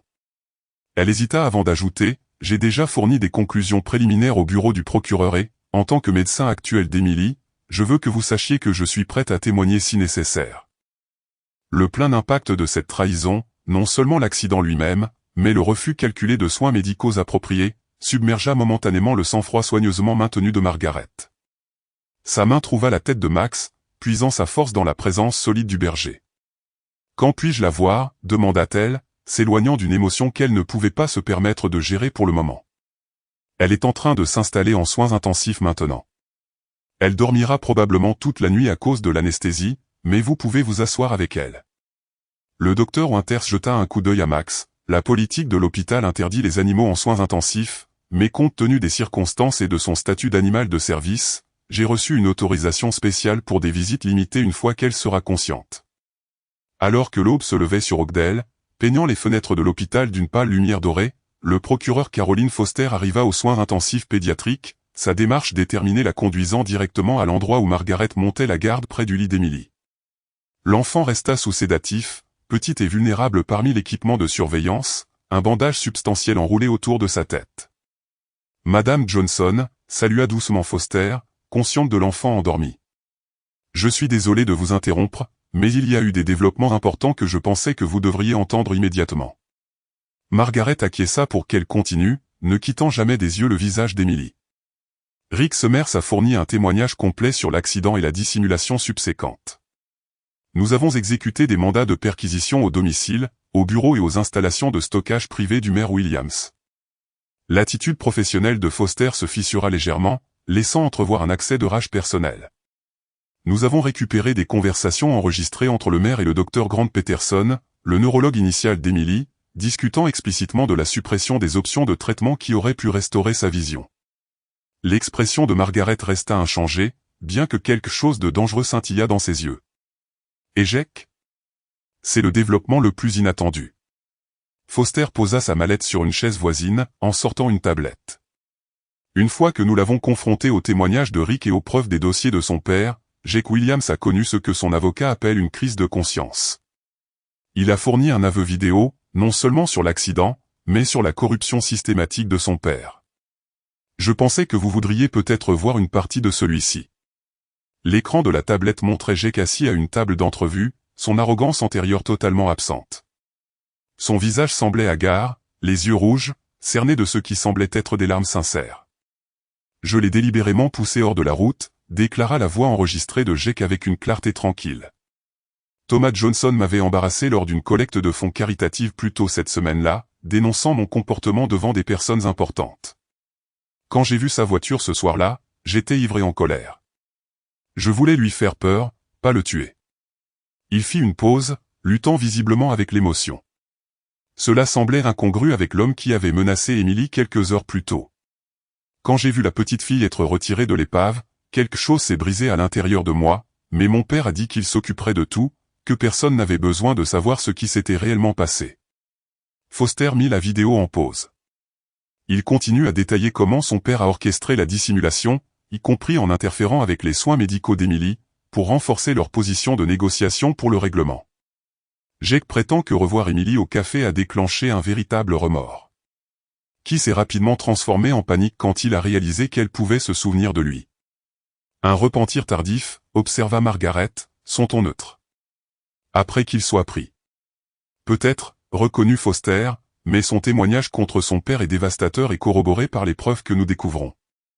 Le maire Williams fera face à de multiples chefs d'accusation de crimes, y compris de complot, de falsification de témoins, d'entrave à la justice et potentiellement de tentative de meurtre. Compte tenu des actions de son fils ce soir. Un petit son provenant du lit attira leur attention. Les paupières d'Emily papillonnèrent, ses premiers signes d'éveil depuis l'opération. Margaret se pencha immédiatement plus près, prenant la petite main de sa petite fille. « Emily, peux-tu m'entendre, ma chérie ?» Les lèvres d'Emily bougèrent silencieusement au début, puis formèrent un murmure. « Grand-maman, où est Max ?»« Il attend de te voir, » lui assura Margaret avec précaution, brossant une mèche de cheveux sur le bandage. « Comment te sens-tu » Les sourcils d'Emily se froncèrent en signe de concentration. « J'ai encore mal à la tête, mais différemment, pas aussi effrayant. » Ses paupières papillonnèrent à nouveau, s'ouvrant légèrement avant de se refermer contre la douce lumière de la pièce. « C'est trop brillant. » La simple plainte, une réaction naturelle d'un enfant à la sensibilité à la lumière après une opération, portait une signification profonde qui n'échappa à personne dans la pièce. Le docteur Winters, qui était entré pendant le briefing de Foster, se dirigea rapidement vers le chevet d'Emily. « Emily, demanda-t-elle doucement, quand tu dis que c'est trop brillant, peux-tu me dire ce que tu veux dire, vois-tu de la lumière ?» Emily acquiesça légèrement, grimaçant au mouvement. « Des formes et des couleurs vives et floues, est-ce mauvais ?» La question, posée avec l'inquiétude innocente d'un enfant, fit monter les larmes aux yeux de Margaret pour la première fois depuis le début de l'épreuve. Le docteur Winters serra doucement la main d'Emily. « Non, ma chérie, ce n'est pas mauvais du tout. C'est très, très bon. » Elle leva les yeux vers Margaret, la prudence professionnelle se disputant avec un optimisme croissant. Il semble qu'Emily perçoive des stimuli visuels. Nous aurons besoin de tests complets une fois qu'elle aura mieux récupéré, mais ce sont des signes extrêmement prometteurs. Les doigts d'Emily se resserrèrent autour de Margaret. « Grand-maman, est-ce que Max peut venir maintenant ? Je veux le voir, vraiment le voir cette fois. » Le printemps est arrivé à Oak Ridge avec une force transformatrice, peignant la ville de couleurs éclatantes qu'Emily Johnson a découverte avec une nouvelle émerveillement. 3 mois s'étaient écoulés depuis son opération d'urgence, et chaque jour apportait de petites mais significatives améliorations à sa vision. Le monde restait flou sur les bords. Le docteur Winer avait géré avec soin les attentes concernant une restauration complète, mais Emily pouvait maintenant distinguer les formes, les couleurs et les mouvements avec une clarté grandissante. Et oui, carrément.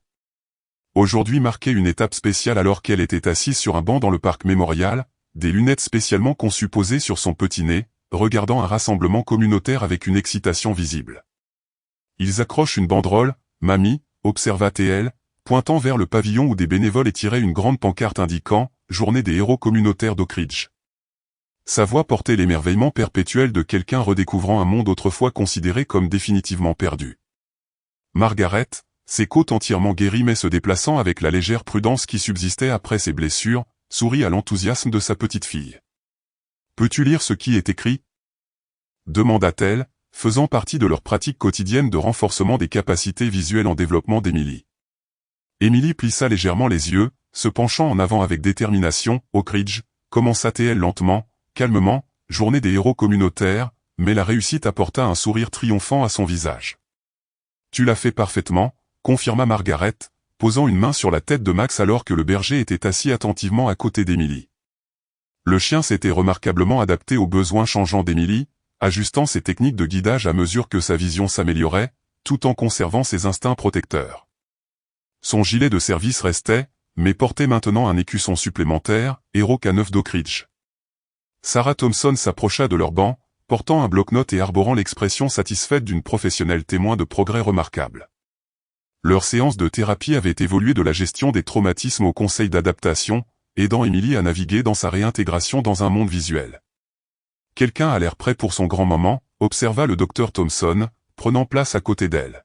« Comment te sens-tu à l'idée de parler devant tout le monde, Emily ?» Les doigts d'Emily trouvèrent automatiquement la fourrure de Max, un geste d'apaisement qui avait persisté même lorsque ses cauchemars avaient diminué. « Je me suis entraînée beaucoup de fois », répondit-elle avec détermination, « et Max sera juste à côté de moi à travers le parc. » Hélène Cooper supervisait les derniers préparatifs de la cérémonie, dirigeant les bénévoles avec une efficacité joyeuse. La propriétaire du café était devenue la coordonnatrice officielle du réseau de soutien communautaire qui s'était formé autour des Johnson, organisant tout, des livraisons de repas pendant le rétablissement d'Emily à la cérémonie de reconnaissance d'aujourd'hui. « Mais le procureur de district vient d'arriver », appela Hélène à Margaret, et il y a une forte présence médiatique. « Êtes-vous sûr qu'Emily est prête pour ça ?» Margaret jeta un coup d'œil à sa petite fille, qui acquiesça avec une confiance tranquille. « Nous en avons discuté en profondeur », répondit Margaret. Emily comprend l'importance de ce que l'on entende son histoire. Les mois passés avaient apporté des changements radicaux à Oak Ridge suite aux révélations de corruption et d'activités criminelles. Le maire Robert Williams avait démissionné en disgrâce avant d'être inculpé de multiples crimes graves. Jake Williams avait accepté un accord de plaidoyer en échange de son témoignage, recevant une peine de 12 ans pour homicide involontaire par véhicule et tentative de meurtre. Le neurologue qui avait falsifié le pronostic initial d'Emily a rendu son permis d'exercice en attendant des poursuites pénales. Pour la famille Johnson, la justice était arrivée en même temps que les miracles médicaux, mais non sans complications. Les thérapies intensives et les traitements spécialisés pour la vision d'Emily avaient rapidement épuisé les économies de Margaret. Même avec l'indemnisation substantielle provenant de nouvelles procédures judiciaires, leur modeste maison montrait encore des signes de l'effraction, les réparations étant retardées par des contraintes financières, malgré l'aide communautaire. La procureure de district Caroline Foster se fraya un chemin à travers la foule rassemblée, s'arrêtant pour saluer chaleureusement les Johnson, nos invités d'honneur, dit-elle, une affection sincère évidente dans sa voix. Ce qui avait commencé comme une relation professionnelle pendant l'enquête avait évolué en amitié grâce à un dévouement commun à la justice. J'ai des nouvelles qui ne pouvaient pas attendre après la cérémonie. Elle tendit à Margaret une enveloppe d'apparence officielle. Le juge dans l'affaire civile a rendu sa décision finale. Les actifs de la famille Williams, y compris la compagnie d'assurance qui avait initialement réglé avec vous sous de faux prétextes, ont été ordonnés de couvrir tous les frais médicaux passés et futurs liés aux blessures d'Emily. De plus, il y a des dommages-intérêts punitifs substantiels accordés. Elle baissa la voix, ajoutant avec satisfaction, même après leur manœuvre juridique, c'est suffisant pour assurer l'avenir d'Emily. Margaret accepta l'enveloppe avec une dignité contenue, bien que le soulagement dans ses yeux en disait long, fardeau financier qui avait pesé lourdement sur elle venait d'être levé, lui permettant de se concentrer entièrement sur ce qui comptait le plus, le rétablissement continu d'Emily. Alors que la cérémonie commençait, le pasteur James Mitchell accueillit la communauté depuis le podium du pavillon, sa voix résonnante portant à travers le parc. Aujourd'hui, nous sommes réunis pour honorer un courage extraordinaire chez des gens ordinaires, annonça-t-il, et pour célébrer la guérison de blessures profondes dans notre communauté. Emily écouta attentivement alors que divers orateurs racontaient les événements qui avaient transformé Oak Ridge, chaque perspective ajoutant une dimension à une histoire qui avait captivé l'attention nationale ces derniers mois. Lorsqu'elle fut présentée, elle s'approcha du podium à pas mesurés, Max marchant parfaitement en synchronisation à ses côtés. Margaret regarda avec une fierté intense sa petite fille ajuster le microphone avec des mouvements prudents, ses lunettes spécialement conçues lui permettant de voir la foule rassemblée devant elle. « Je m'appelle Emily Johnson et voici mon chien guide, Max », commença-t-elle, sa voix claire démentant ses 5 ans. « Il y a 1 an, je ne pouvais rien voir après qu'un méchant ait blessé ma famille. Maintenant, je peux voir des formes, des couleurs et des visages, mais Max m'aide encore tous les jours. » La foule resta respectueusement silencieuse alors qu'Emily racontait ses expériences dans le langage simple et puissant de l'enfance. Elle décrivit l'accident qui avait coûté la vie à ses parents sans amertume, la confrontation effrayante au café sans crainte, et son retour progressif à la vue sans ressentiment pour le temps perdu. « Les médecins disent que mes yeux ne seront jamais parfaits, expliqua-t-elle avec objectivité, mais ce n'est pas grave parce que j'ai appris à voir avec mon cœur.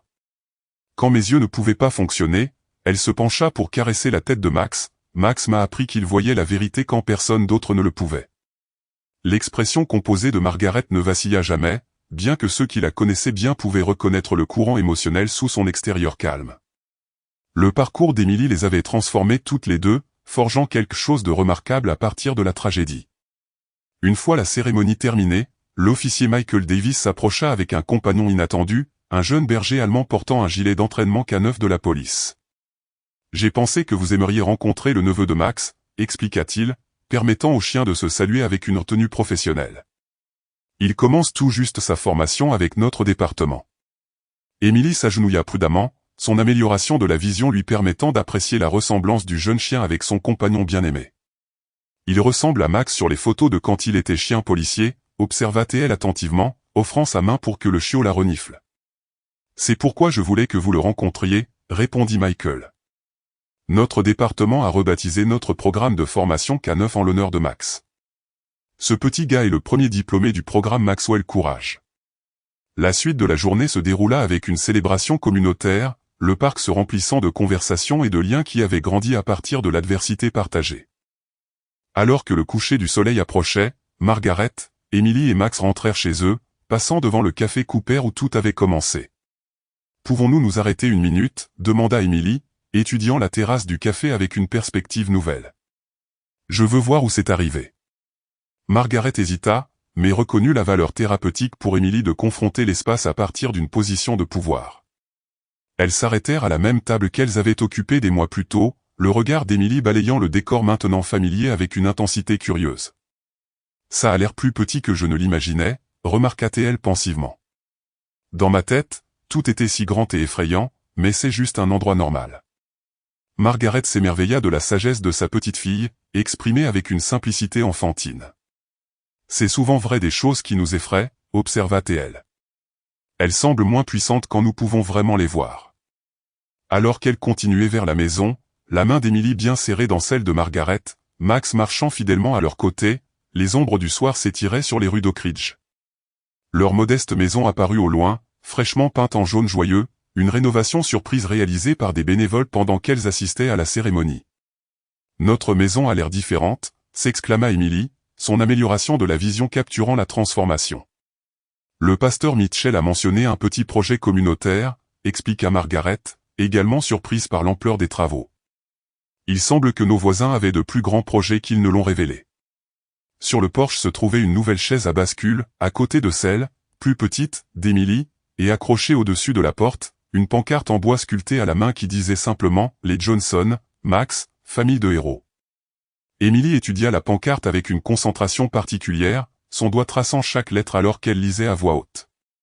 Quand elle eut terminé, elle se tourna vers sa grand-mère avec le sourire lumineux qui avait autrefois été perdu dans l'obscurité. « Nous sommes des héros, n'est-ce pas, mamie ?» demanda-t-elle, une fierté enfantine se mêlant à un émerveillement sincère. « Oui, ma chérie », répondit Margaret, embrassant la vérité qui avait émergé de leur épreuve, non pas parce que nous sommes spéciales, mais parce que nous n'avons pas abandonné quand les choses étaient difficiles. Alors que le crépuscule s'installait sur Oak Ridge, la maison des Johnson brillait de chaleur contre la pénombre grandissante. À l'intérieur, Margaret préparait le dîner pendant qu'Emily s'exerçait à lire dans ses nouveaux livres. Max s'installa confortablement entre elles, une famille forgée dans la tragédie mais définie par la résilience. Leur histoire ne portait plus sur ce qui avait été perdu, mais plutôt sur ce qui avait été trouvé tout au long du difficile voyage de retour à la maison.